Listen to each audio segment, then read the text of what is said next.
everybody, it's Robin. We've just landed in Inverness, Scotland, all the way from York, South Carolina.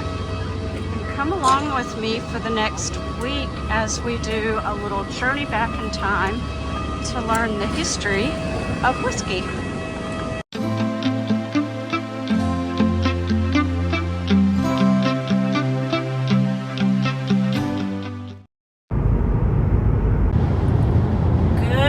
Everyone, on this beautiful sunny Scotland day. I'm on my way to Lindores Abbey and Distillery, first on our history stop. And I hope you enjoy it with me because I think it's going to be fascinating.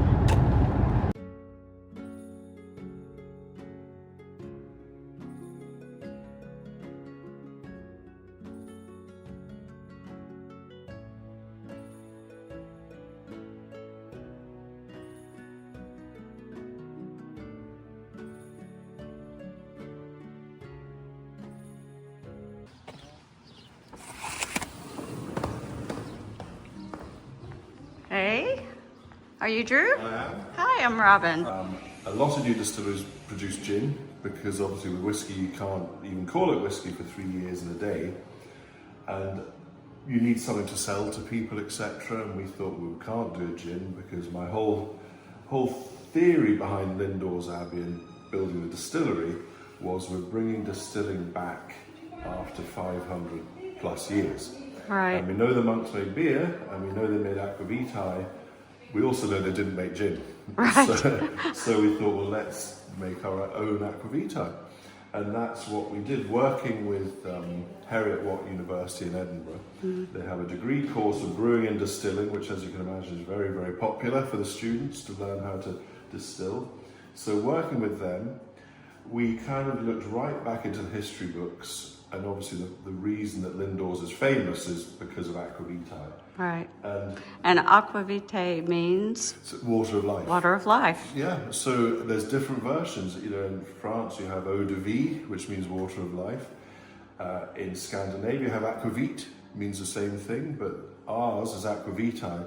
And the reason it's now whiskey, if you like, you know, it's a prototype to what we now call whiskey, is aquavitae. Is obviously Latin, and then in Gaelic that became Usquebaugh. Usquebaugh. Okay. And Usquebaugh became whiskey. Ah. So that's the really important thing. Without these links, this would still be the farm. And what he's writing about is the health-giving properties of aquavitae. Oh, okay. And when you read all the things that he's saying aquavitae can do, so it can it lighteneth the mind, it abandoneth melancholy, it stops the veins from crumpling, does all these things, It has health benefits. Yeah, and this is only if you rub it on your hands. It does make me slightly wonder if, even though he was a monk, and even though it was the 13th century, you maybe have snake oil salesman. Yeah, because right. That's doing a lot of things. It's the best hangover cure known to man by the looks of it. And no one really knows is when aquavitae went from being medicinal and rubbing on wounds and things like that to becoming something that people drink. We'll never really know that. So the person who wrote this monk, that was in the 13th century. That's the 1200s. Yeah, exactly. So they were distilling whiskey way before the first recorded whiskey. We're always very sort of open about that. What happened here is the first written reference to the production of Scotch whiskey. I mean, even at Lindores, so Lindores was founded in 1191, and the first mention of any alcohol at all is in 1298, and there's a Bishop of Durham is visiting, and sadly then it reads in the history books that his room got set on fire, and it says, for he was asleep and his chamberlain was very drunk. So we're not sure what he was drunk on. Maybe it was aquavitae.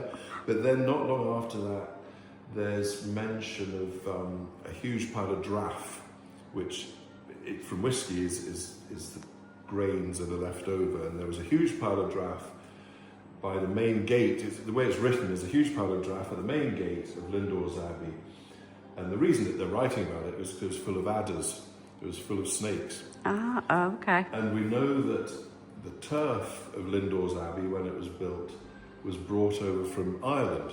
So apparently it was blessed, because that meant it wouldn't have snakes in it, but clearly that didn't work very well, because there was lots of snakes. So there's lots of references to brewing and distilling over the history, but of course you can't make aquavitae or whiskey without brewing first.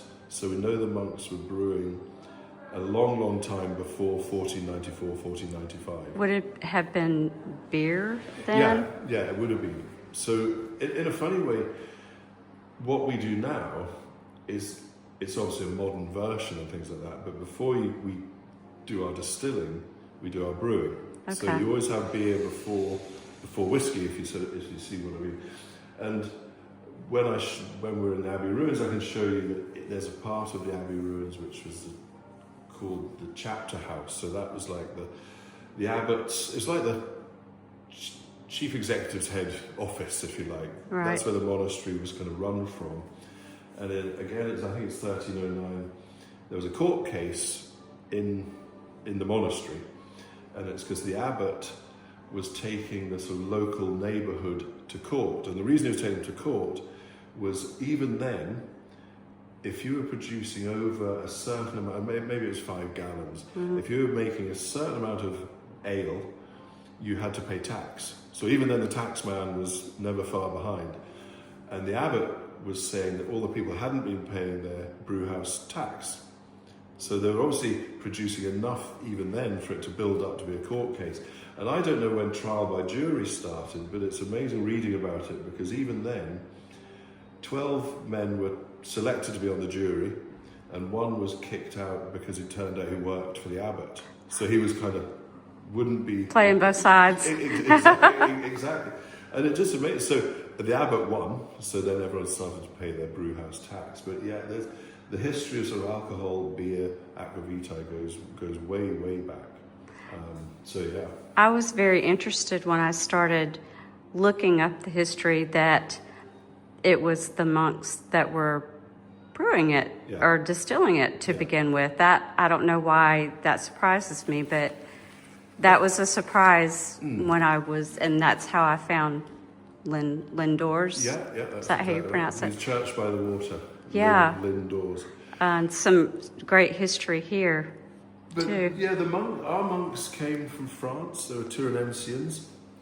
It was about 50 miles south of Paris. Their monastery still exists in Tiron. It's a tiny little village, but because they didn't have the reformation of the monasteries, their one still exists. And they still have what's called the physic garden. So that's where the apothecars, the monks who made the medicines, etc., right, they grew specific plants that they knew worked. Now, whether they did cure illnesses, I don't know. I hope they did, and if they did, some of this they were doing, they were doing their bit. And in a funny way, when we created our aquavitae, we kind of copied what they did. It's barley spirit, it's the same as whiskey, and then using the different plants that grew around the monastery. So in France, I had different plants to here, and we did exactly the same thing. There's a lot of trial and error, because, as I say, we're working with Heriot-Watt University, and they would phone up every couple of weeks, and we've got a new batch. And Helen and I, my wife Helen and I, would go through to Edinburgh and try it, and it was not good. It was historically very accurate. Yeah. So the main plant that grew here back in the 13th, 14th century, still grows here in abundance now, is wild garlic. Now, if you want to make pesto and things, wild garlic's lovely. Right. If you want to make an alcoholic drink, it's less lovely. But eventually we got there. We started using dates and raisins, and that made the spirit a little bit sweeter. And it also made the aquavitae, which we hadn't really thought about, it also made the aquavitae the colour of whiskey. Because as I say, we're doing it the same way as they did centuries ago, in that we get the various plants, dates, raisins, put in a great big container, stir it, and leave it for a couple of weeks. And that's how basic it is with the aquavitae. Wow. And then we drain all the liquid off and things like that. So the dates and raisins are what gives it the amber colour, which is really nice, because if we're saying to people, try this product, it's like the prototype to whiskey. And it's clear, like gin or vodka, it's kind of hard to compute that was whiskey. Right. Like I touched on, the one thing we'll never know really is, when did it move from being something you rub on a wound to something you drink? My theory, especially in Scotland, certainly in this part of Scotland, if you had 12 monks sitting around this table and there was something that smelled of alcohol, one of them would try drinking it, and then his more enlightened friends would say, well, if we're going to drink it, let's try and make it taste nice. And in a way, that's what we did. You know, we went through a few versions that weren't so good, and then eventually we landed on the aquavitae as we know it now. Oh, wow. That's great. We make our whiskey at the moment. All our barley, we grow all our barley, so all the barley that goes into our whiskey comes within a mile of the distillery. Okay. And when the distillery existed, when the abbey existed, it was 4 miles by 5 miles. That was a land that the king gave the Earl of Huntingdon. So we know that we're growing barley on the field, the same fields that Friar John Core did. Right. And our water comes from the water table beneath us, 90 meters beneath us. So we're using kind of the spring and the well that maybe Friar John Core used. So that's what we like to do. You know, we're growing the barley under the same sunshine and doing all these different things. But it is a modern distillery, so the history is hugely important. But the whiskey then has to sort of be award-winning, which it is, because you have the weight of history, which is tricky, because everyone is expecting something special from the spiritual home of Scotch whiskey. Right. Fortunately, we're winning awards and we have done something special, so it's nice. We feel that we're kind of honouring the memory of Friar John Core. That's amazing. So you know I have to take a bottle home with me, right? Oh, absolutely. So the chapter house was where I was talking earlier about the court case. Right. So we know that there was brewing here way before 1494 and 1309. It's hard to imagine it now, but that is like the head office of the monastery. That was the abbot's room, the chapter house. So very important things like court cases were held right in there. Oh my gosh. And the reason for the court case was the abbot taking the community, if you like, to court. Everyone that was brewing ale. Oh. If you were producing over 5 gallons, I think it was, you had to be paying tax to the monastery. And they hadn't been paying their tax. So 12 men were summoned to the jury. One was thrown off the jury because he worked for the abbot and might not have been quite as impartial as he's meant to be. And the abbot won. And you know what? That was a question I had anyway, and you just kind of addressed that. I was kind of wondering, back in the day, in that day and time, who was legally able to distill aquavitae?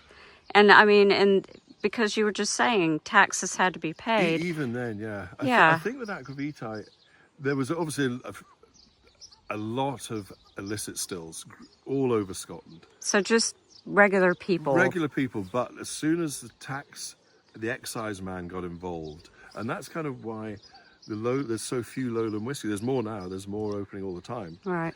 But a lot of so people moved further away. If the excise man was in Edinburgh, it was easy to pick on the lowlanders. Right. So there was the railway and water. There's all sorts of other reasons that they moved up to Speyside and further north.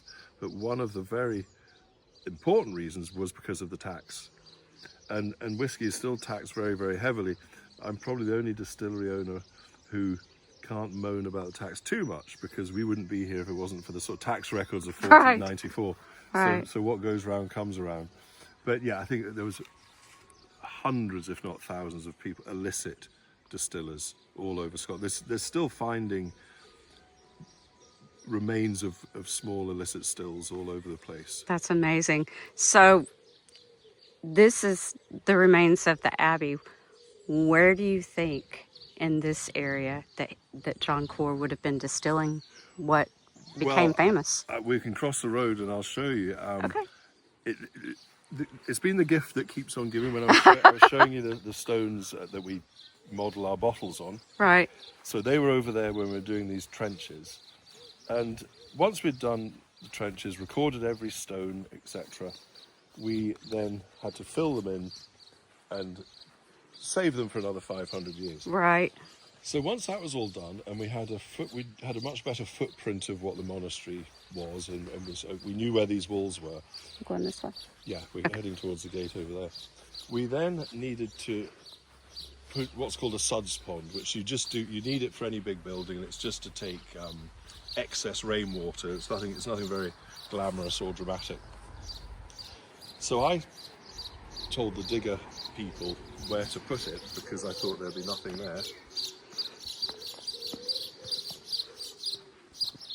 And what they found is something that is potentially a bit like the Holy Grail, genuinely, of distilling, and I'll show you when Oh, we're wow. So it's down this way. An amazing thing to find, but it brings with it a burden of looking after it. Right. So did the Abbey extend across the road, or was part of it farm and part of it monastery? That's what I thought. I think that's what everyone thought. And you'll see when you see the great big wall that's over here, which is a barn wall, which led us to think that was the agricultural side of it. Oh, we are going cross street right here. Couldn't have been a more perfect day to come out here. It's great, isn't it? I was so afraid the forecast was rain every day. Well, we had a whiskey group here yesterday for a barbecue. And they arrived at 1:15, and genuinely the rain started at 1:20.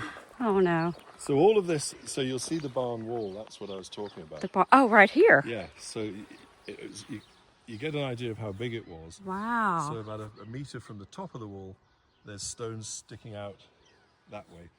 So that shows that would be another floor. So it was a huge building, apparently there was 2 of them. Wow. And what you can see here also is the orchard. So when the abbey existed, the monastery existed, there was 40 acres of fruit trees. Long since gone. So we've now planted about 1,500. What have you got planted out here? So we've got apples, pears and plums. Nice. And the reason for that is those are the fruits that they grew back then. We know that, for instance, there's record of the abbot sending his man with plums to the king at Falkland Palace. So we know that was going on. And there's mention of pears and apples as well. Wow. And hopefully what we can do, once they're already fruit bearing, but I think they maybe need another year. Yeah. Is start using some of the fruit in our aquavitae. Because remember, when the monks were making it, it would have been different whatever plants were growing at the time, they would have tried to use. So it always would have had just a little bit of a different flavor every brew. I think so, yeah. So we would, when we get to the right time, maybe do an aquavitae that's pear-based or plum-based or apple-based and things like that. So it's going right back to the roots of doing it. But what's really nice, it'll be fruit that, as it would have been before, that grew at Lindores Abbey. Wow. That's amazing. So this is the sort of big story, if you like. Is this where the pillar stones were found? No, actually, funny enough, the pillar stones were found. They had been used when the farmsteading had been built. Oh, okay. So they were buried. So the big thick walls like that. It was only when we pulled them down, we found them all buried in the middle. Gotcha. They were just used as ballast, and I say we don't really know why they weren't. Why they were buried in the middle of the walls. Never really understood that, and we'll never really know. Yeah. The wisdom seems to be that they were overtly religious, so shouldn't have been used for anything. They shouldn't have been taking them. Right. So this thing here, that's a suds pond. When I said to dig here, we thought this was where to dig because we'd seen these walls everywhere else. So when we started digging here, we came across this circle of red sandstone. Oh. So imagine this was all buried underground. Right. So there's nothing here. It's just grass. This was all just grass. And then we come across this, and this was full of water. Oh. So the strong relief at the top, well, what we thought, and It's our like a archaeologists well? thought, we thought it was a well because it was just full of water. Right. And then we took the water out of what we thought was a well, and we see it's this clay-lined bowl, which is normally covered up with tarpaulin because we need to protect it. But we just opened it up at the moment because we want to dry it out a bit. Right. So what we strongly believe we're looking at, and we've had it tested. So the clay has been tested, and there's carbon, and there's spent grains, etc. So what we believe, and others believe, is this was like the kiln upon which a still would have sat. Oh. So to find that anywhere is amazing. To find it at Lindores Abbey, 50 metres away from our copper stills up there, Right. is truly unique. So we speak to lots of experts because the trouble is when they find something like this, normally what people could do is go online or go to the books and see something similar and say, okay, we know this is what that was. There's nothing like this. So we strongly believe, and there's ongoing discussions about it, but we really do believe this is what this is. This is like the original still. So when we're talking about Friar John Core, Right. could this be where it was? Oh, that's amazing.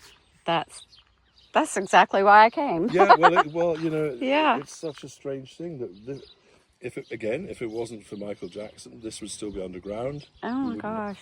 But there's a huge now weight of responsibility to look after it. Right. So once it's dried out a bit, we'll put the sort of canvas back on top of it. What we want to do, maybe next year, is create a way where we can preserve it, but also let people see it, you know, have a glass, Right. something over it, because it's obviously very fragile. Fragile. Right. So we've got to be really careful. But you still see other bits. I mean, this here, for instance, this would have been one of that's part of a slate from the monastery. Wow. We found quite a few of them that were intact, and it's kind of, it's amazing how thick and heavy. So each slate was about that thick, hugely heavy. Mm-hmm. How they even got them onto the roof of the monastery is sort of beyond me, things like that. But Well, this definitely had a purpose. I mean, after well, that's this has all been dug out, you can tell. yeah, that's what strengthens it, because that could have been a water channel. Right. And there's also a secondary pit there. And there's a lot. Part of the reason we sort of, our belief is strengthened, if you like, is last year or the year before, they found at Glenlivet, so one of the oldest working distilleries, they found where their original still house was from the 1820s, I think, maybe a bit after that. But you can see from the layout, it's actually very similar to this, albeit 400 or 500 years more Wow. advanced. So yeah, I mean, it's an amazing. As I say, we had the test to see what's there. So did St. Andrews or the archaeologists come out and? They've had a look at this. Funny enough, at the moment, they're more focused on the water. Uh-huh. But when they're here, I certainly want to get their expertise. Right. Because yeah, I mean, that, as I say, it's a big thing finding that here, and it could have just still been underground. The only reason it survived and those walls, etc., survived, was this bit of the farm has obviously never been arable. It's never been ploughed, because if other bits of the farm have been ploughed year on year on year, so all this would have been smashed by the ploughs over the years. Right. So again, that's just good fortune that didn't happen. And it's remained intact. Yeah. Of course, what we don't know is what's here, because when we did those trenches that we had to, they were particular line, particular length, about 7 feet deep, 10 feet long. And I remember when talking to the archaeologists, the sense of frustration is that that's the bit you're digging up.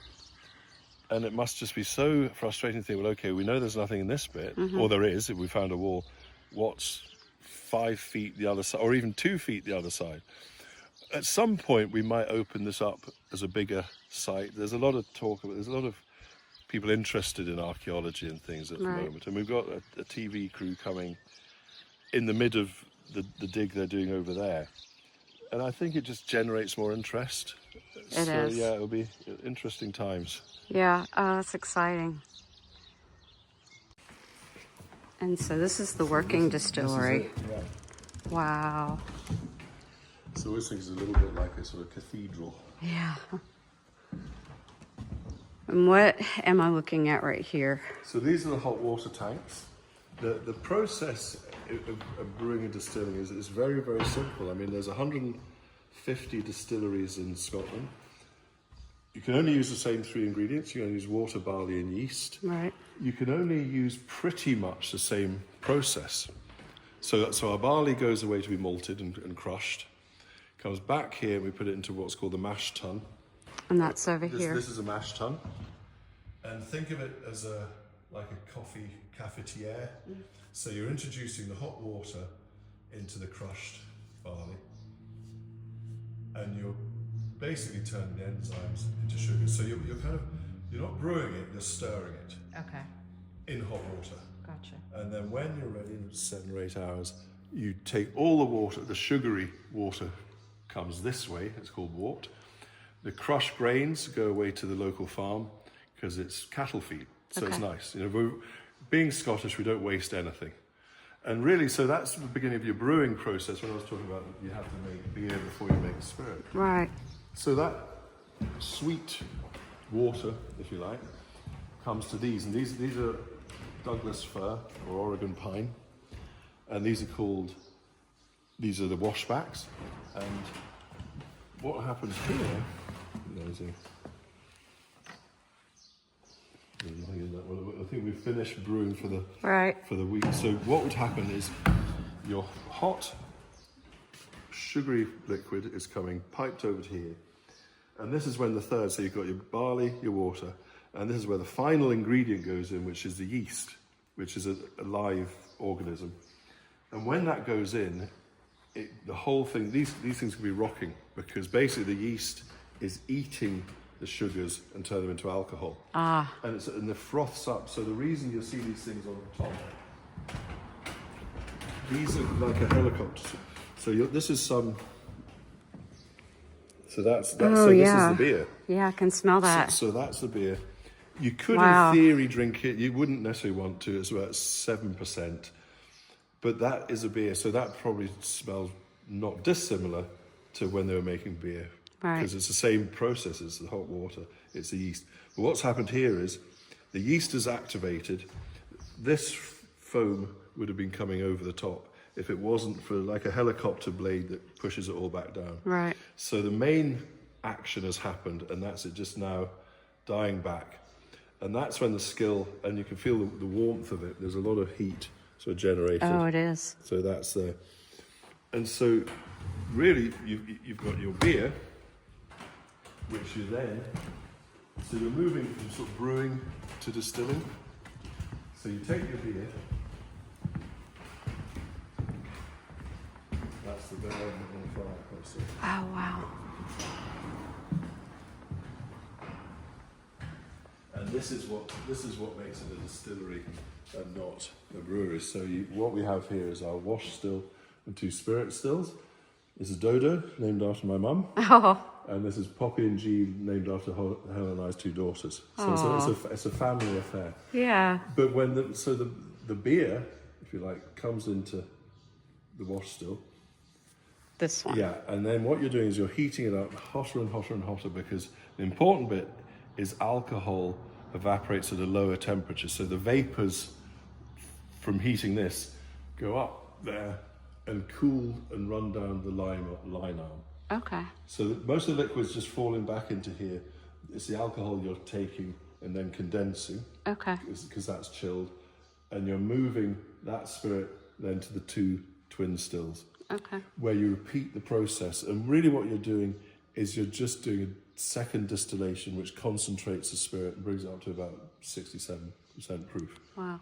So you have brewing, first distilling, and then second distilling. The reason you'll always see that the stills are copper is A, it's very workable, because you can see these are handmade. I mean, they're literally Right. handmade. So they're easy to work with, but also very importantly, the copper strips out a lot of the impurities from the spirit. So you couldn't, people have probably tried all sorts of metals, but copper it is. And they obviously look nice. But the other thing I was saying, that all the distilleries can only use water, barley and yeast. There's also a lot of other rules and regulations, and yet every one of those 150 distilleries, the whiskey's different. So there's lots of different things. So the shape of the still that's one of the things that dictates how your spirit will be, whether it's light and floral, etc. We're a lowland distillery, so we're non-peated. We're not typical of lowland. We're not actually that light and floral. We're a bit more sort of rich and complex, like some of the space sides and things like that. And yeah, having this here, 50 yards away from the original one over there is something else, but it's what we do, and we've got our award-winning whiskey. And so where do you store it as it's aging? Some here, we've got one. Well, all of this was the farm, so where we're now was the dairy. So we have casks storing in our warehouse, but that was the cattle shed. Yeah. I used to play tennis against the wall and things like that. And our grain silo, where the barley comes in, was the old hay barn. So all the bits of the existing farm are repurposed, is one of those new phrases. Yeah. So it's repurposed, so we use it all. The only thing that's different from when this was the farm to now is this extra floor, because you need that height for the stills. And the farm was all a lower height, like the other end of it. So we were very lucky that we got planning to be able to do that, because if we couldn't, our whiskey would certainly taste differently. If we had shorter stills, it probably wouldn't have been such a nice whiskey. But we had good, you work with the planners and you find a way through it. Right. And that's what we did.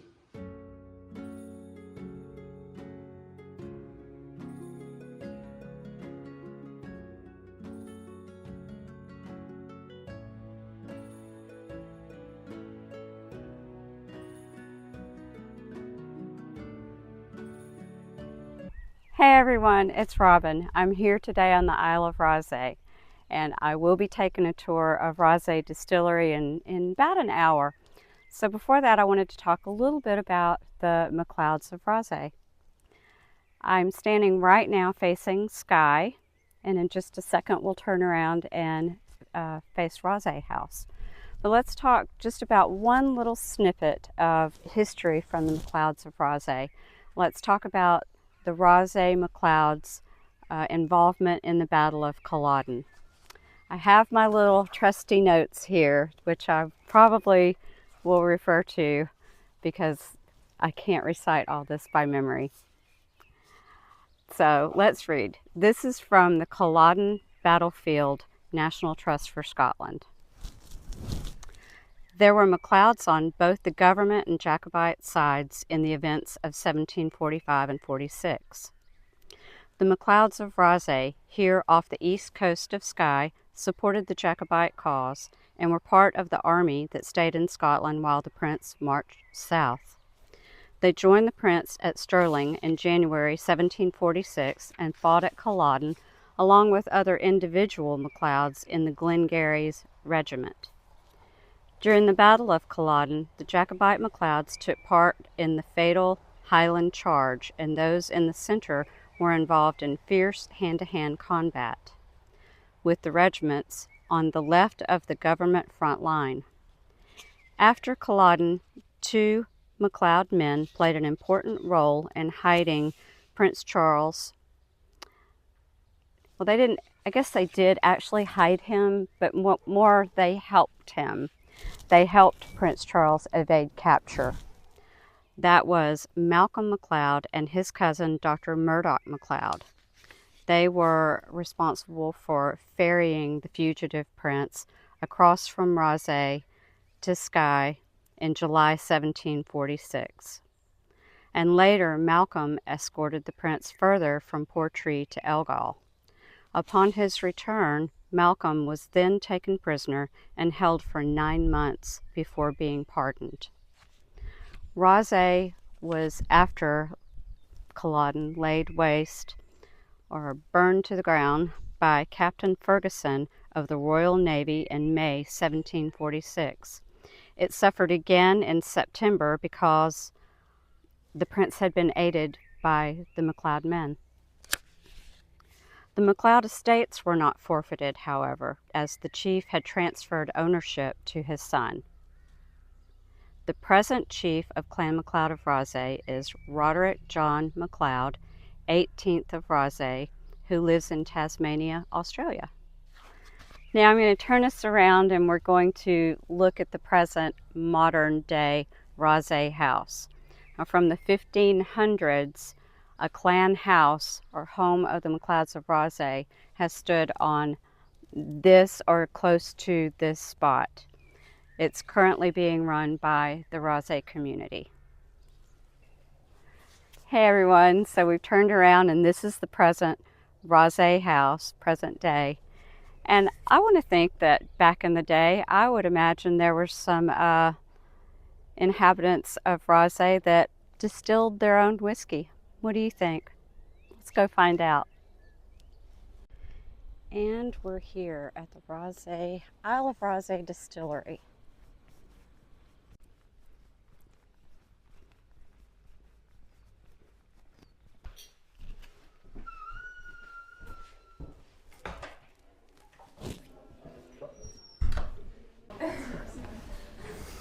Hi, I'm Robin. Hi, nice to meet you. I'm Jamie. Welcome Great. to the Isle of Rothesay Distillery.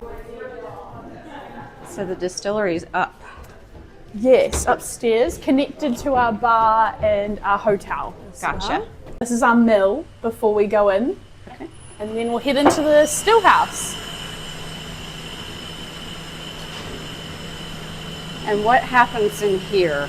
So, when our barley arrives on the Isle of Rothesay, we put it through the mill and then it comes through to our mash tub. So we do the first process, the mashing. We're trying to extract all the sugar from the barley. So we create a sugary water or a wort, and then that's ready for the fermentation part of the process. Cool. I get to look inside. It's not. Oh, okay. This one's empty. So what's down in the bottom? Barley? That's kind of leftover barley. It's called grist, and at that point, we extract all the water, drain it away for the next part of the process. This is what's left over. It's a great animal feed, so we give that to the local farmers, keep the sheep and the lambs happy, and the cows. So this is where we do our fermentation. We add in the yeast, and where the yeast is eating away at those sugars, creating CO2 as a byproduct here, as you can see with all the bubbles, and then dies off, creates an alcohol. So we have a low flat beer at this point. Gotcha. What's going on here at the moment? Oh, it's being filled up. Oh wow. Rich, Oh, wow. stand back. You can see the steam coming off of it. Yeah, so this is our still. So we can see, so it's filling up with the wash from the low flat beer that I mentioned, adding it to the stills, and then we will boil that off, and all that vapor will be the alcohol vapors that we put through the stills And it down the comes line through. up through the condensers, and we do 2 distillations. Gotcha. It heats up to how many degrees? About 70 to 80 degrees. Wow. And if I don't, then it's just going to come out the top there. Distillation processes, we get the alcohol vapors, it's bouncing around the stills, then condenses into a liquid, and then that's the low wines, about 20-25% alcohol at that point. Then we put it through a second distillation, same process, and this is when we make our new make spirit. Okay. And that we make about 200,000 litres of new make spirit a year. Oh, wow. Yeah. So we do half and half using peated and unpeated barley, and we run it kind of every 3 months. We change what barley we're using. And barley is the only grain that you use? And we use 100% malted barley, So we don't do the malting process on Rothesay. We buy in our malted barley. It comes in off the ferry on a big lorry. I can show you where we store our barley. Okay. And we do, it comes about every 2.5 weeks. Gotcha. We get our barley. Though it might be a bit tricky in the camera. This is the silo? Yeah, so this is where we get our delivery off the lorry every 2.5 weeks, 26 tons, and we use 2 tons of malted barley a day. Wow.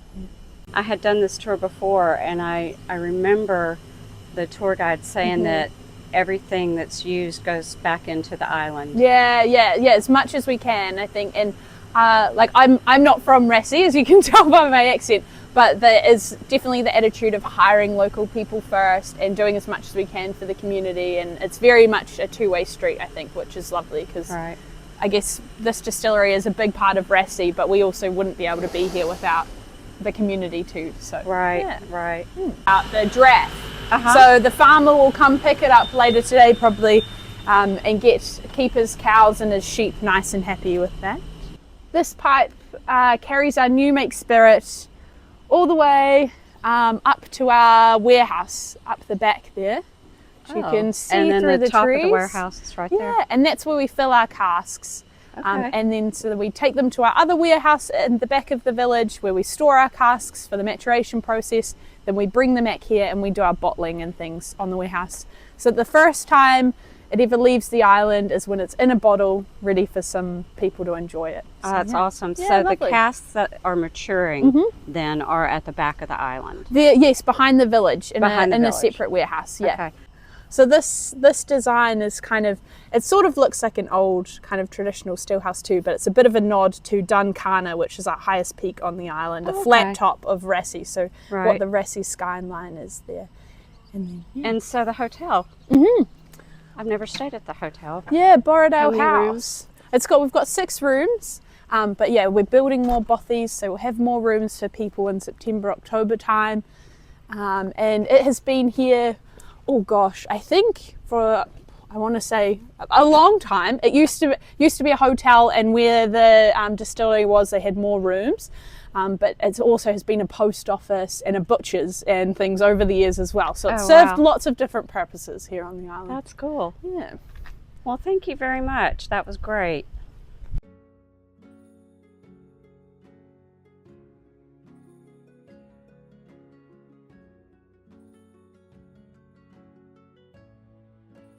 So one last question before I go. Do you think it's possible that way back in the 1500s, when the MacLeods first came out here, there was probably someone distilling whiskey on this island? Oh, I think it's pretty high likelihood. We say Yeah. we're the first legal distillery on the island. So I think that covers our bases, because I'm sure they would have been making some spirit. I imagine they would, and and even I know that they used to like trade and get whiskey because it would last so much longer than wine and things. So if anyone was doing trades with them, they always much preferred getting whiskey than wine because it would last so much longer too. So yeah, I think there's a lot of history of whiskey on this island. I even think though- you're right. Yeah. Great.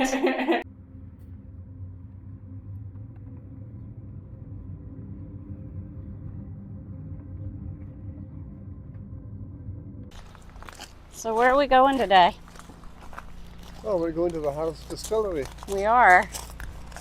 We're almost there. We're almost there. Hey, it's Robin. I'm here with Morris MacLeod. Say hi, Hiya. Morris. And we are meeting with Marie MacLeod Morrison at Harris Distillery on the Isle of Harris.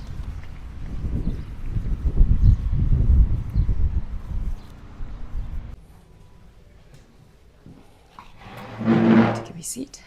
Hey.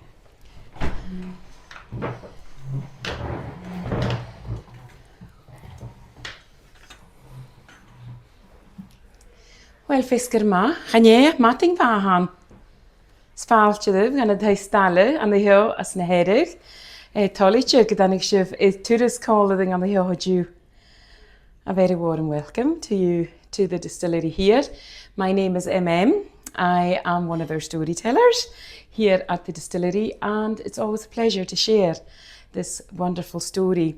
A story that is evolving for sure here in Harris, and things are always changing, but we're delighted to be a part of that. We don't have a long history of distilling here on the island. We've only been distilling here, well, legally anyway, since 2015. Now, today we're going to have a wee taste of what we are producing here in Harris, the Heroch. The Heroch is the Gaelic name for someone who's born and brought up in Harris. From my accent, you will know, or at least you will think, that I'm a Heroch, but I'm not. Because first and foremost, I'm a Scalpach.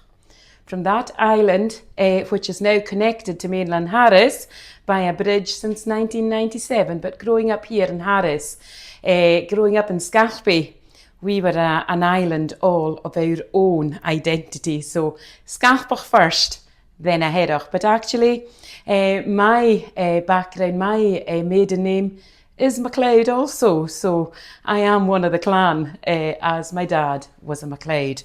I have taken the other Harris surname now, and that is Morrison, which was my mum's name.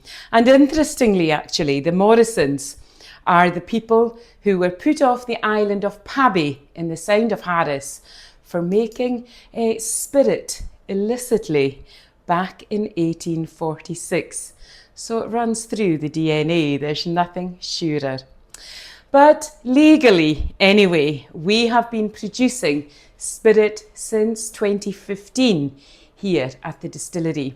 That first spirit we laid down in our casks took until March of 2016 to perfect the spirit that we were to mature. Now, when you look around you in this room here, you see the walls of the casks, as it were. Because inside all those casks that we store our spirit in are charred and darkened to look just like it is here. But this room, our quiet haven to enjoy a taste of the Heroch. But first, we taste the new make spirit, the raw spirit, the really punchy, strong spirit that we're producing here at the distillery. This is quite strong. It is 65% in alcohol strength. It is the very beginnings of the Heroch. So when you nose this spirit, it is very strong, but it's also quite fruity, quite grassy, and very gently smoky to reflect the island, to reflect the place. And this dram here is also a reflection of the people. It's complex, absolutely, like the place and the people maybe. It is also quite light because for a strong spirit, it doesn't have a really overpowering alcohol concentration. When we taste it though, we do taste the island's influence, sláinte. And you will just let it touch your lips. And is this, what are we drinking here? This is the raw spirit. This is the new make spirit, the very foundation of the Heroch. So we have placed this in casks. We've allowed it to mature for 7 years, and then we've gone on to bottling. So do we sniff it or take a sip You of it? sniff it and take a sip. Okay. Just to be aware though that it is strong. What are you tasting there? It's very strong. It's very strong. Ooh. Once that strength is gone, Smoky. it is gently smoked, yes. And it's quite sweet as well. You get the sweetness coming through. So the next dram you have in front of you, I will maybe lead you astray here today. 3 tastings of the Heroch here this morning. It doesn't matter what time of the day it is in Harris. You can always go for a Heroch. This is the best breakfast dram as well, just saying. This Heroch is a combination of casked whisky. Now, it's a recipe that was created by Shona, incidentally Shona MacLeod, our distillery blender, and the team she had working with her. It's a combination of bourbon cask whisky and also sherry casks. Now, those sherry butts came in from the south of Spain, but we also created a relationship with Kentucky in the US, where all our bourbon casks come from. We work with the longest working distillery In America, that is the Buffalo Trace Distillery, and they supply us with those wonderful casks where we age our whisky in. Now, the Heroch, we don't make things easy for ourselves because once the whisky has matured, and we didn't know how long it was going to take for this whisky to mature. We'd never done this before in Harris. So we let the whisky tell us that it was ready. And we then went on to marrying our whisky. So what that essentially is taking the cask whisky, mixing a recipe together, and then leaving it for a period of time to harmonise and for all those flavours to come together so that it is the perfect combination of whiskies. The Heroch. When you nose the Heroch, it is just delightful. It's gentle. It's actually very elegant. A sophisticated dram. There's a complexity to this dram, even on the nose. Are you smelling anything that's familiar? This one smells sweeter. It smells sweeter, a bit like honey sweetness coming through.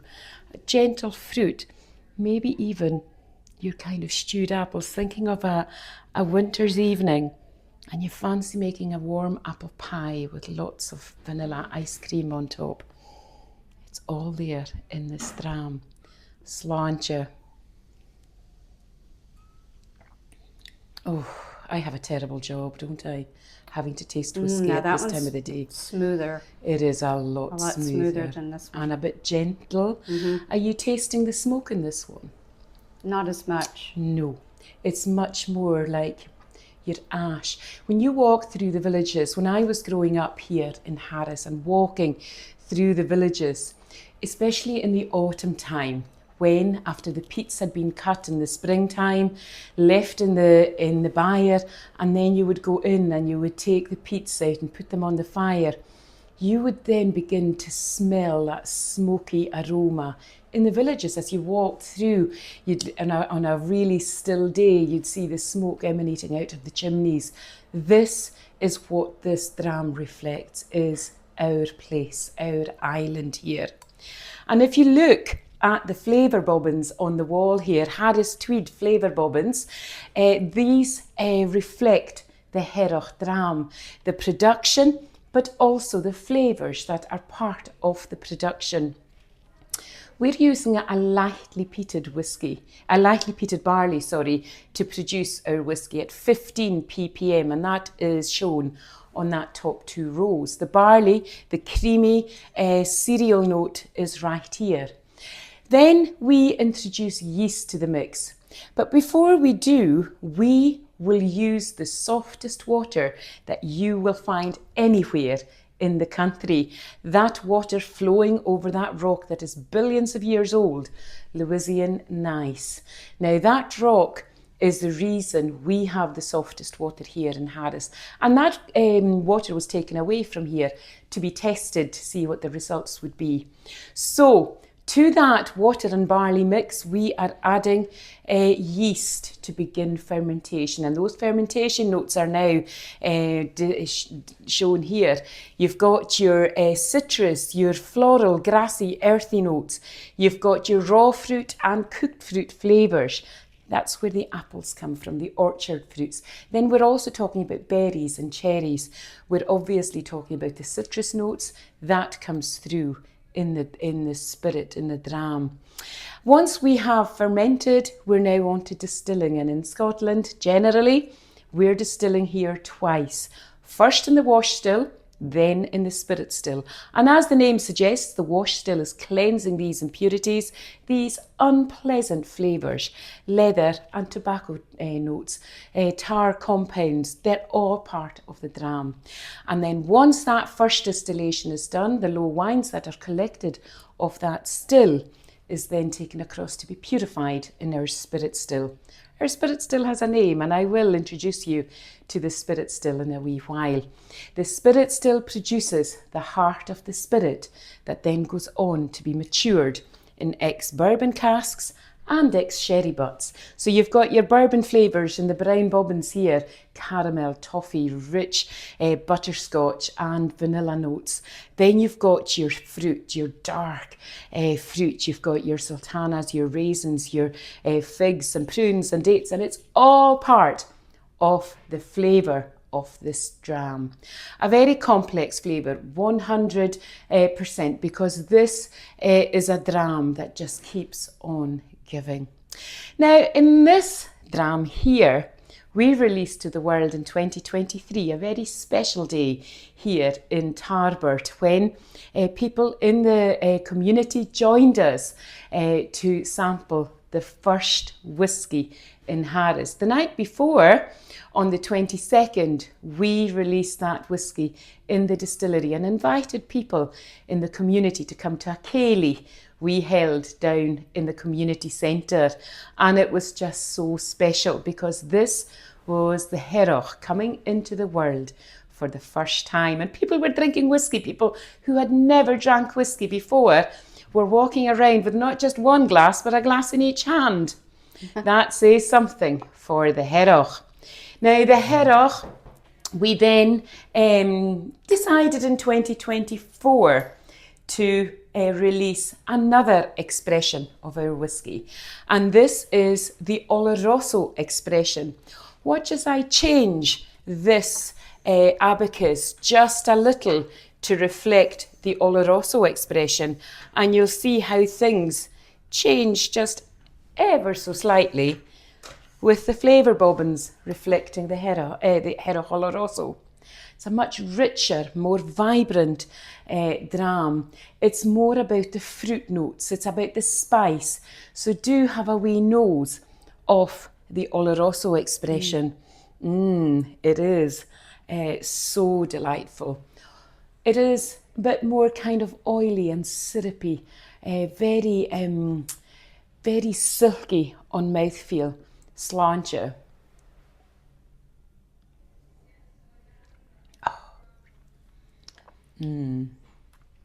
What are you tasting there? It's a stronger flavor. It is a stronger flavour. It's much more of that fruit punch. And that is here reflected with 100% Oloroso cask expression. But I've added some more bobbins to this because sometimes you'll taste that smoky note just that little bit deeper in the Oloroso expression because the casks keep a hold of that smoke note for longer. I do note the sherry. The sherry influence is very noticeable. So is that citrus note, the bitter orange. Thinking of your Spanish oranges, it is one of the flavour characteristics of the cask. More herbal and grassy notes coming through the sherry, and then you have all that intensity of fruit. We talk about the Christmas fruits. Is this more of a seasonal dram? Well, that's entirely up to the individual, but this dram with a little drop of water just to bring it to life is just so special. And then the faints and sulphurs will be just that bit deeper given the flavours of the sherry. That smokiness, that richness is part of the dram. And it's really impressive to think that we here at the distillery are creating these drams because before 2015 we had no experience whatsoever in whisky production. We had plenty experience in drinking whisky though. So by 2015 we were producing spirit for the Heroch, but also our Harris gin. And that is what people all over the world knew us for, was that wonderful spirit. I will say the best gin in the world, that gin from Harris, with an element of the ocean part of that dram. So we've been creating our two spirits, one from the land and one from the sea. And that is pretty evident when you look at the bottles. The bottle of the Heroch here, when you see the design features on the bottle taken from the landscape, we're talking about the lacy beds. You'll go around Harris and you will see in some of those villages the lacy beds so evident. But we're also talking about Harris tweed, the warp and weft pattern of that cloth coming together to create the most intricate design features. You'll also notice that the label has that texture of Harris tweed, but also the greyness reflecting the stone, the Louisiana gneiss. And then you have the copper lettering as a nod to our stills, thinking of that journey our stills made across from Siena in Italy. Those stills designed for us by the Frilli family, who are a grappa still maker over in Italy and had lots of expertise in grappa still production and just no expertise whatsoever in whisky still production. They approached us because back then in 2014, when this distillery was being built, there was a shortage of Scottish copper. And we decided that we'd let the Frilli family design our stills. They've designed the most beautiful, elegant and sophisticated stills you're going to see very soon. Now, looking at the bottom of our bottle, there is a very special inscription on this base, and it reads Esse quam videri. It's Latin, and it means to be rather than seem to be. That is our American founders' family motto, the Bakewell motto. And that is a way of thanking Anderson Bakewell, or Burr as we affectionately know him, for having this dream, for having this vision to create a distillery here in Harris for the people, not just for today, but for generations to come. So this distillery was his idea, was his vision, and he then went on to transfer that vision to people who would invest in this business, because he knew quite early on that he wouldn't be able to fund the business all on his own. So then 17 people came forward and they invested £8.5 million in this business.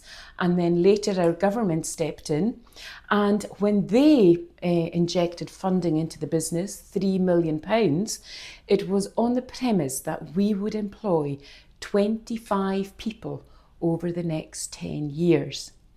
This year, you're here on our 10th anniversary.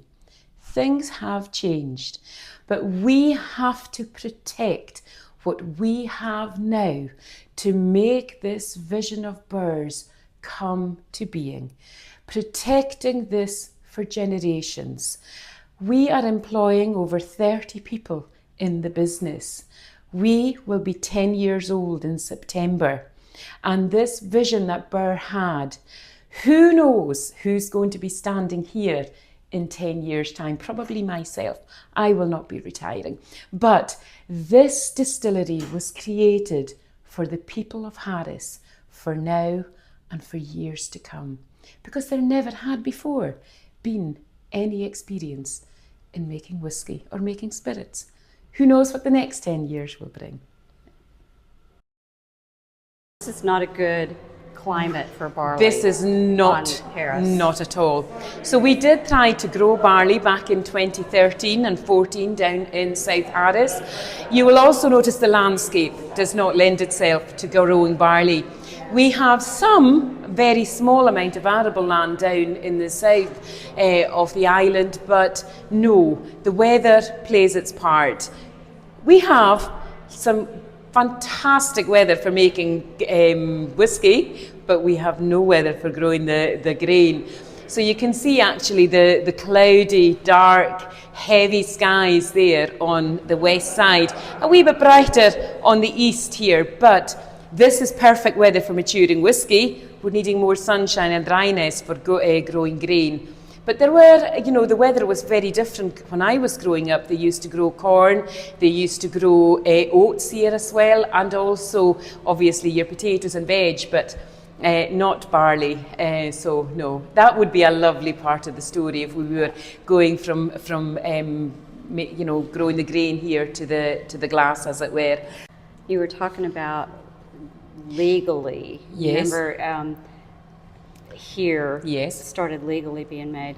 So it made me wonder, back in the day, and I see you smiling over here, how would just the average person, like way back in the day, have distilled their own stuff and they would have had to ferry the barley over and all that stuff? So folklore has it that down in Pabby, in the Sound of Harris, down in the south, that when the people were living on the island, they were actually growing their own grain because the weather was quite different 100 plus years ago, 200 years ago. So the weather, the climate was different, but their land down in Pabby was quite lush, green macherland. There was a lot of sandy beaches round the islands in the Sound.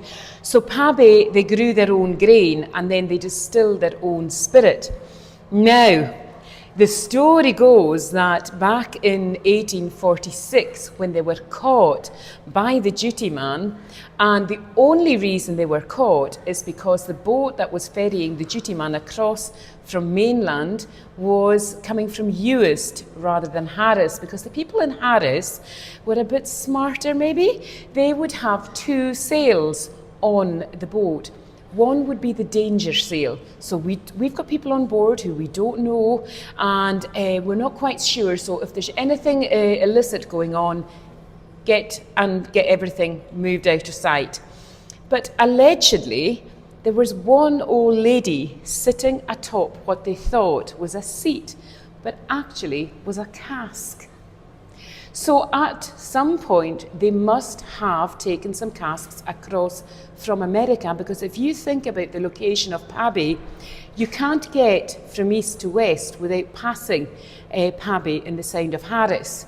So the ships would be going, there was no road or air travel at those times, so the ships would be back and forth across the Atlantic or up towards the North Sea or whatever.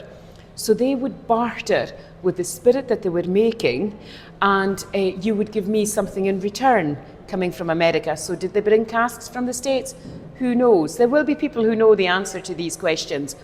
But the casks, they probably wouldn't have used so much. They would have been drinking, I suppose, the equivalent of moonshine back in those days. So it would have been a strong spirit. When they were put off the island to make way for sheep, allegedly, this meant they came to the east coast of Harris, down to the bays of Harris and up to Scalpay. And they came there with their stills.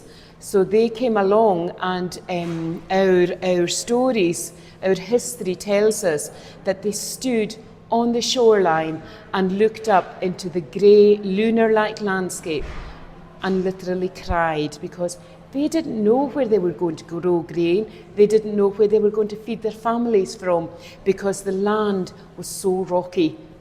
They survived, and we're here today because they came from Pabby to East Harris. Wow. I bet there were some MacLeods in that. There were definitely MacLeods in that, because that's where we're from. The Morrisons. I mean, in Pabby, the clan crest is Churloch Fapai, the Pabby family, whereas obviously with the MacLeods it's Hold Fast, and that is that's my clan. That's where my people came from. But. So we have a history of distilling, I would imagine. Oh, it's in our DNA. Yeah. Yes, it's in our DNA. It must be. And then, of course, the MacLeods that went off to America, they would have to have a piece of home, so they would have probably began distilling over there as well. So yeah, right. Yeah. Things traditionally here in Harris. So if you think about production, you have the milling of the grain, that happens in the grist hopper. That is then placed in the mash tun, and that's just a wooden clad stainless steel mash tun. On the inside. On the inside, yes, it is. But this here is where fermentation takes place, and this is an Oregon pine washback. So this is a traditional washback, and actually during the fermentation process, the wood imparts its flavours, holds on to those flavours, and that makes the spirit really quite flavoursome. So New distilleries nowadays will have stainless steel washbacks because they're easier to clean and maintain. But in Harris, we wanted to go down the traditional route, keeping those wooden washbacks. Douglas fir or Oregon pine is the name of that wood, and these will be around for centuries. You know what? I'm actually kind of proud of myself for noticing that. You've done very well to notice. Thank you. And you know, you look at the wash still, and then you have the spirit still here. This still designed by the Italians, and we are the first distillery in Scotland to have Italian copper stills.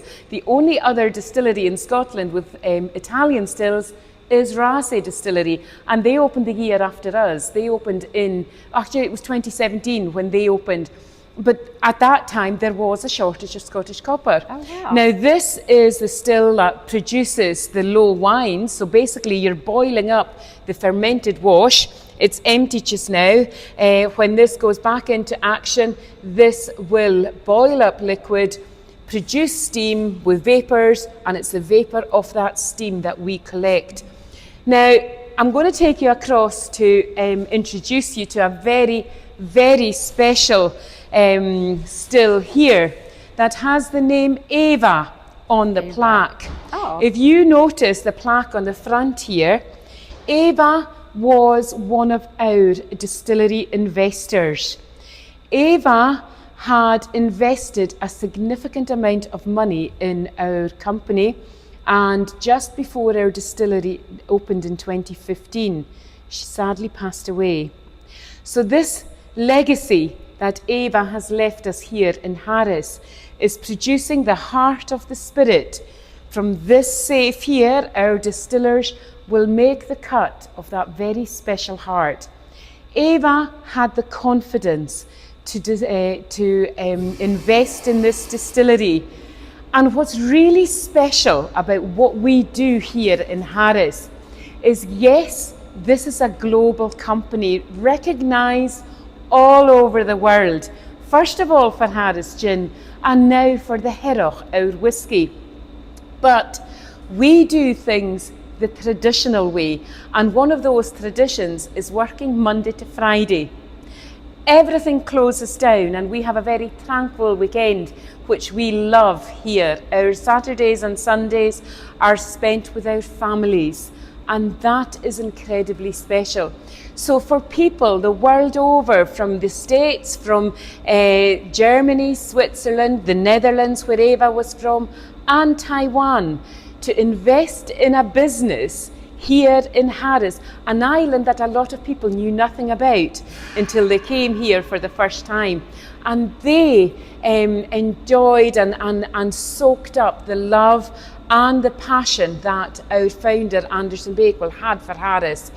It is so important to us that we remember Ava's investment into this company. So there are lots of very special stories here at the distillery, and hers is a very special one. Thank you for telling that. That's amazing.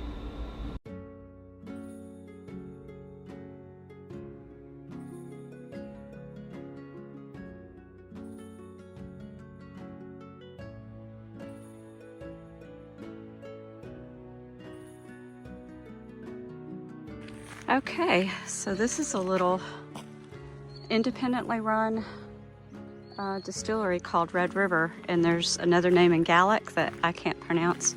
So when we meet the gentleman that owns and runs this one, we'll have him pronounce it so it's correct.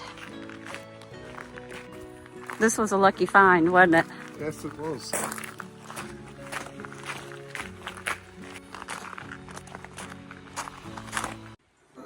This is the shop. This is the brand. That means Red River in Gaelic. I don't know how you say it. Ooh, it looks like I'm gonna buy another bottle. Cool. There's some carvings of the Lewis chessmen. That's impressive. How do you pronounce it again? Avin Avin? Jarak. Jarrack. I mean Jarrag. Jarrack, like more like a J, but my Gaelic is more kind of town. I'm a townie. So I'm not kind of from, I'm not a mall Jarrag. from the country. You know what a mall is. And it means Red River. The Red River. Okay. Sources up in the mountains there. I'm going to ask you one thing. So what you're producing here is smoky peaty. No, 14, not smoky. 14, sorry, my apologies. 14 to 20 phenol parts per million. So it's light like a Speyside. Okay. Not like a West Coast. A peaty or smoky or both? No, very lightly peated, very lightly Lightly smoked. peated. Very lightly. Okay. You'll get to have a wee go, eh? Yes, I would like drama to. and all, eh? Bourbon cask. It is non-chill filtered, non-caramelized, and it's a single cask bottling. Okay. It's a minimum 10 years. We age for a minimum of 10 years now. So you can have a wee go on this one and see what you think yourself is. Very, very wee for me. Just like that much. They're tiny things anyway. That's my glass, yeah. Oh, I'm that's only your allowed glass. 2 a day. Just like that. Okay, no. That's yours. Right, you say when and I'll go, right? If you were a MacLeod, you'd be wanting the thing filled right up. Okay, good. Mind you, the accountant there, he likes drowning it in water. You know Donny Oscar? Yes. He'll drown the thing in water, like, you know. Sláinte, gentlemen, or Austrian, is that? Here's some Austrian friends here. Slunge. Vikings. This is your logo for the distillery. For the distillery. So there's it's a Celtic symbol. So there's the elements of fire, water, and the earth. What you need to make whiskey. But the sword, there was a battle here at the Fank. You know what a Fank is. Yes. A Fank is that stone structure across the river there. So we used to be run by the Norwegians a number of years ago, the Vikings. And they used to gather the locals over there to gather taxes. We're talking a few hundred years ago right now. Right. And anyway, the locals got fed up paying them, so they killed them. The river turned red with blood, hence the name. The Red River. The Avon Jarrack. Oh, who knew? And it's only known as the Avon Jarrack from the first falls down. Above that, it's known as the Avon Castlevat. So it's just down here, it's known as the Red. Okay.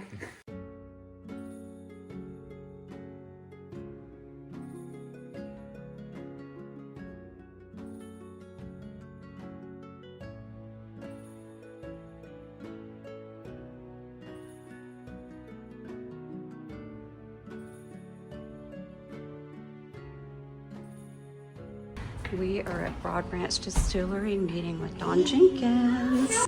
So what is this? So this is American single malt. Yeah. It's 100%. Hey, so I'm talking to Don, and you're a distiller here, I am. right at Broad Branch? Yes, ma'am.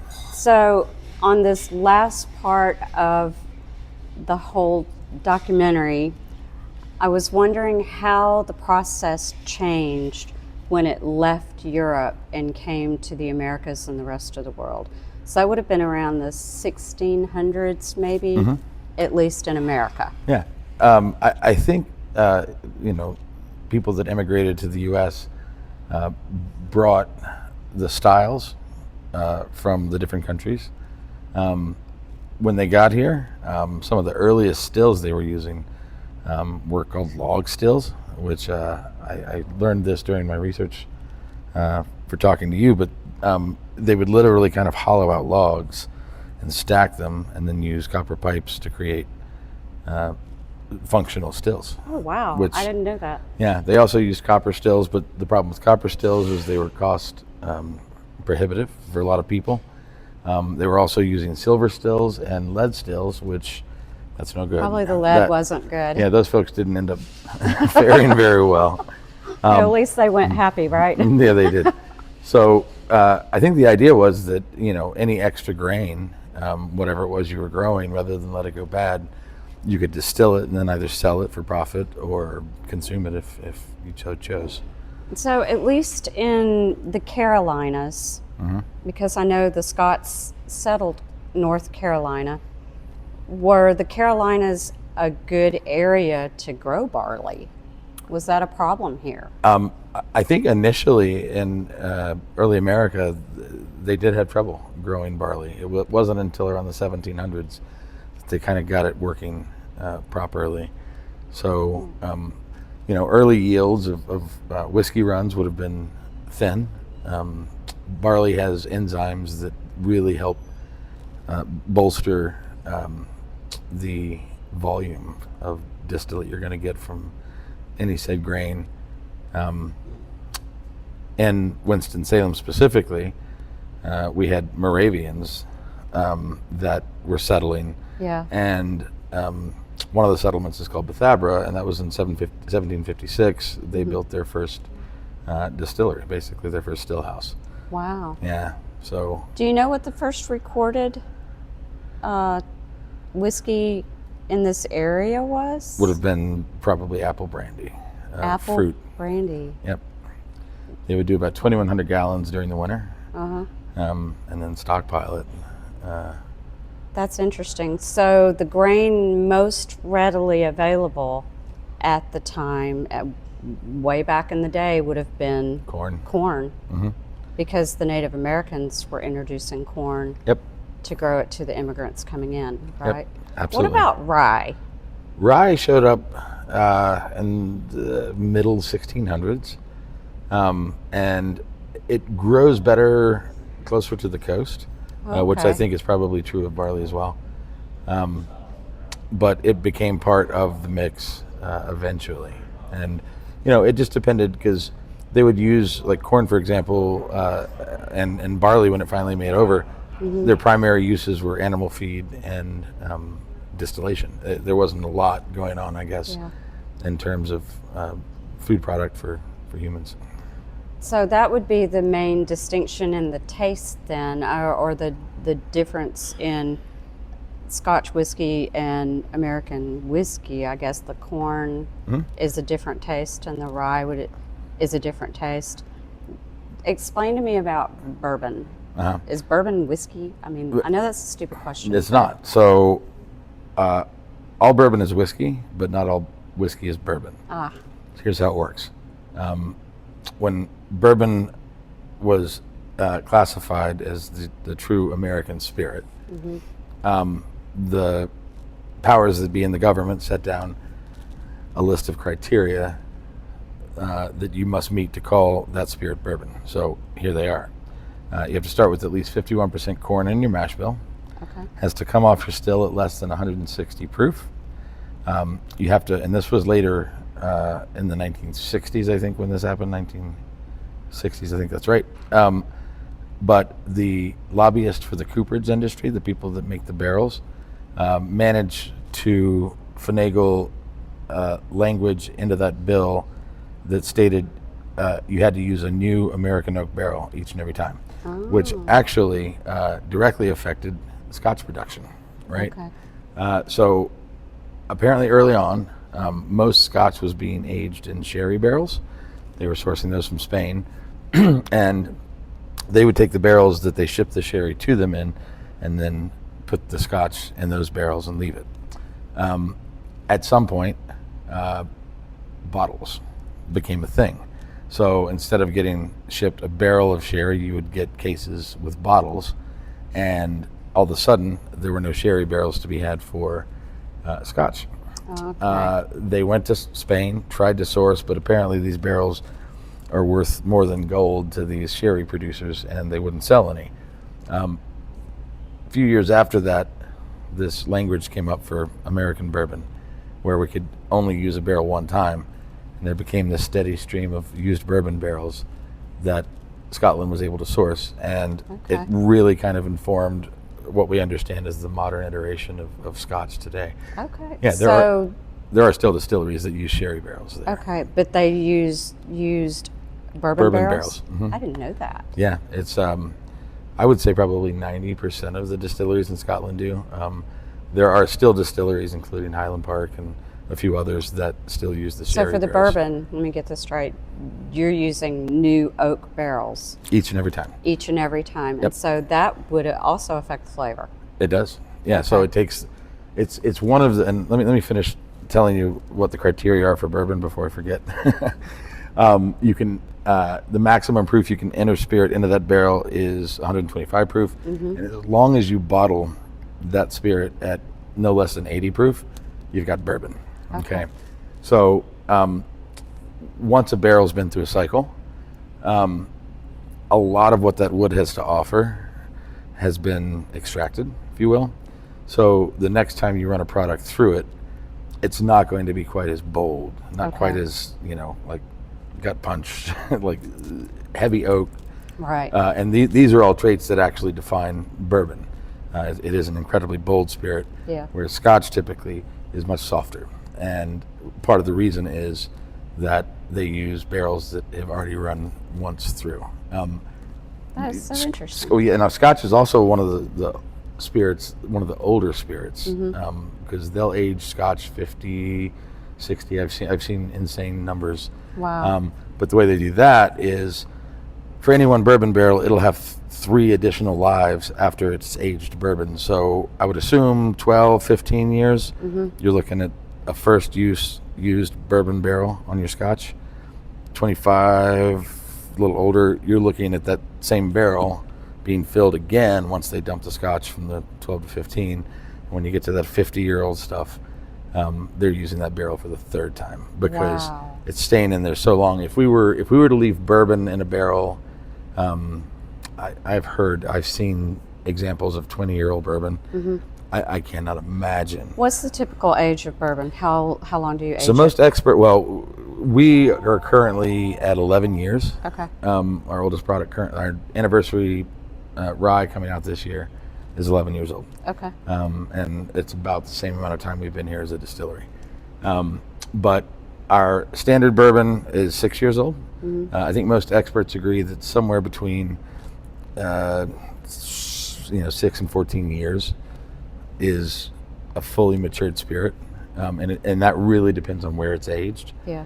Depends on the humidity, depends on the temperature, which way the wind blows, Wow. a lot of different stuff. So I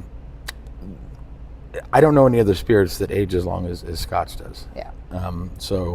But that is how they do it. Okay. They've really kind of dialed it in over the years. Well, cool. Well, do you want to show me around your distillery and give us a little bit of history about your process here? Absolutely. Okay.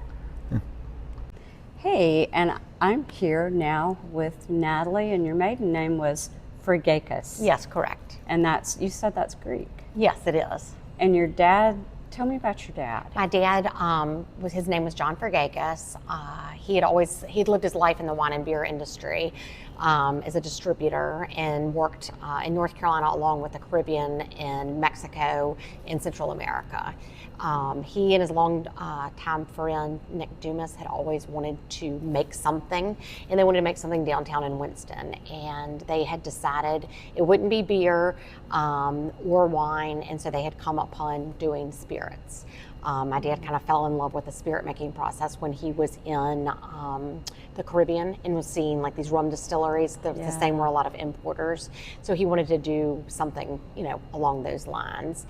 They both had some health challenges, but eventually were able to open a distillery. And That's amazing. yeah, Nick was here a few years, and then he passed away unexpectedly. And then my dad just passed away back in February. I'm sorry. Thank you.